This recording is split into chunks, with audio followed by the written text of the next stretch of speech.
name is Ladeja, and today I'm going to be performing ankle inversion for active range of motion. To start this, I'm going to ask my patient if it's okay if I perform this test. Is this okay if I perform this test on you? Yes, you can. Okay, thank you. So to start, I'm going to have her lay in the supine position with her feet hanging off the edge of the table.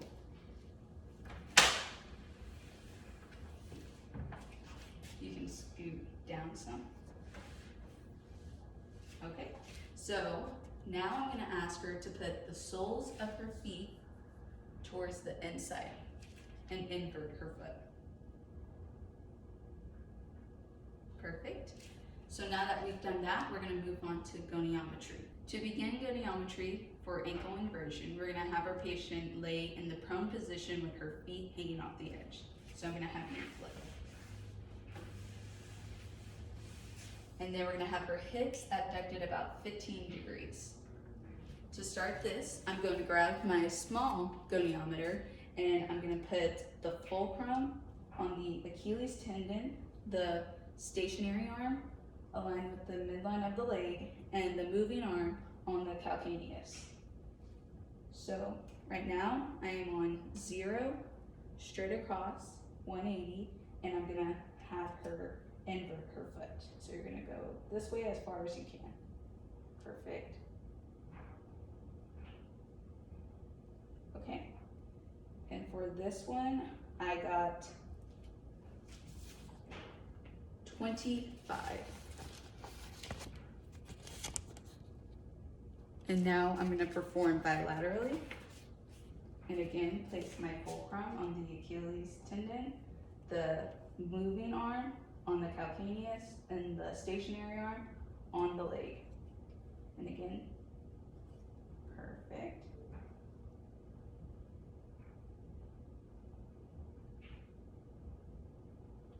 And for this one, I got 23. The normal infill for ankle inversion is firm, and the range is between 0 to 35 degrees. Now we're going to move on to passive range of motion. The test that I'm going to be performing is a distal tibiofibular joint posterior glide. For this test, I'm going to place my stabilizing hand on the tibia and my movement hand on the fibula. To start, I'm going to glide the fibula in the posterior direction. Okay, and now I'm going to perform bilaterally, and again, place my moving hand on the fibula and my stationary hand on the tibia.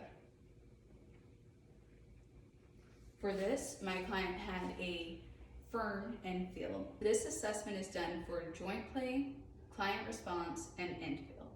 Now we're going to be performing a grade 3 manual muscle test for ankle plantar flexion. For this test, we're going to begin with our patient facing towards the table and using 3 fingers as stabilizing hands.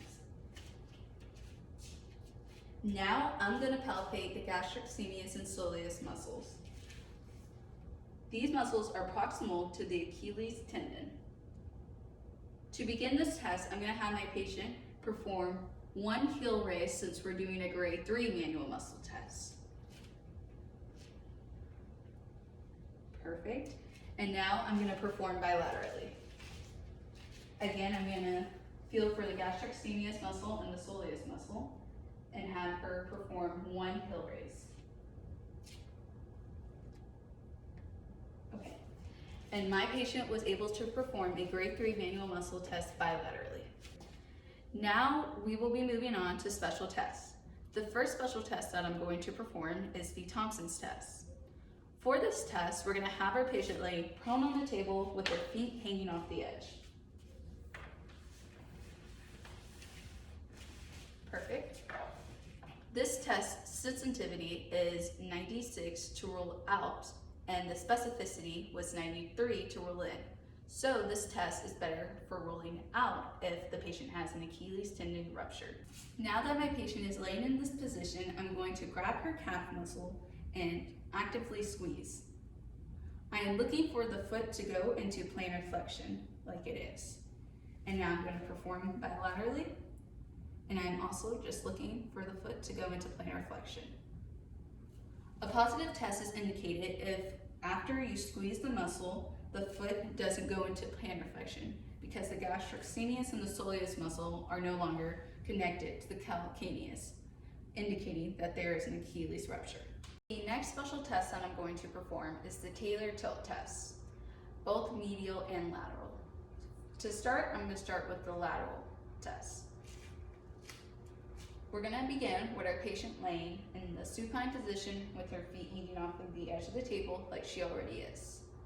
Now that she's in this position, I'm going to assess for the lateral ligament, which is the calcaneofibular ligament, on the lateral aspect of her malleolus. So to begin, I'm gonna grip her calcaneus, and then I'm gonna put my other hand on her malleolus. And I'm gonna put my index finger on her calcaneofibular ligament. And then I'm going to invert her foot.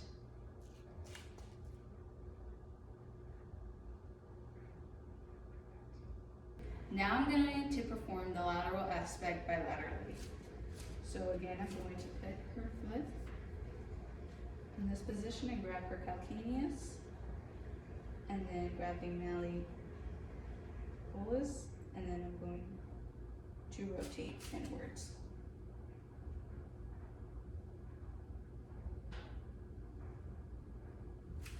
A positive test is indicated if the patient complains of pain, laxity, or if there's joint instability. For this test, the sensitivity was 50 to rule out, and the specificity was 88 to rule in. For this test, it's better to rule in joint instability.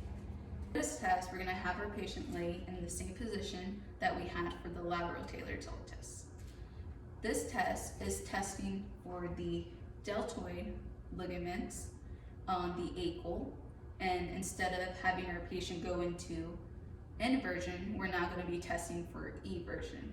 To start, we're going to grab the calcaneus like we did earlier, and instead of inverting, we're going to go out and we're going to evert.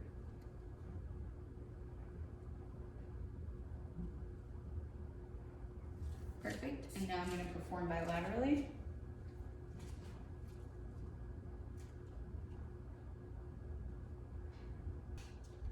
A positive test is indicated if the patient has laxity compared to the non-injured side. My patient had a negative medial and lateral Taylor tilt test. According to the REME textbook, there wasn't any statistics to prove that there was any specificity or sensitivity. Now I'm going to move on to palpations. The first palpation I'm going to do is the anterior tibialis tendon. To start this, I'm going to first find the tibialis crest, which is the sharp pointing part of the tibia. Now that I've done this, I'm going to add some resistance and have my patient go into dorsiflexion. So go ahead. And then I'm going to feel for the tendon that's sticking out on the medial aspect, which is right here. The second palpation that I'm going to do is the navicular tuberosity. To start this, I'm going to start on the medial malleolus, which is right here, and I'm going to go anterior and inferiorly down from this, and I'm going to feel for the bony surface under my finger, which is right here.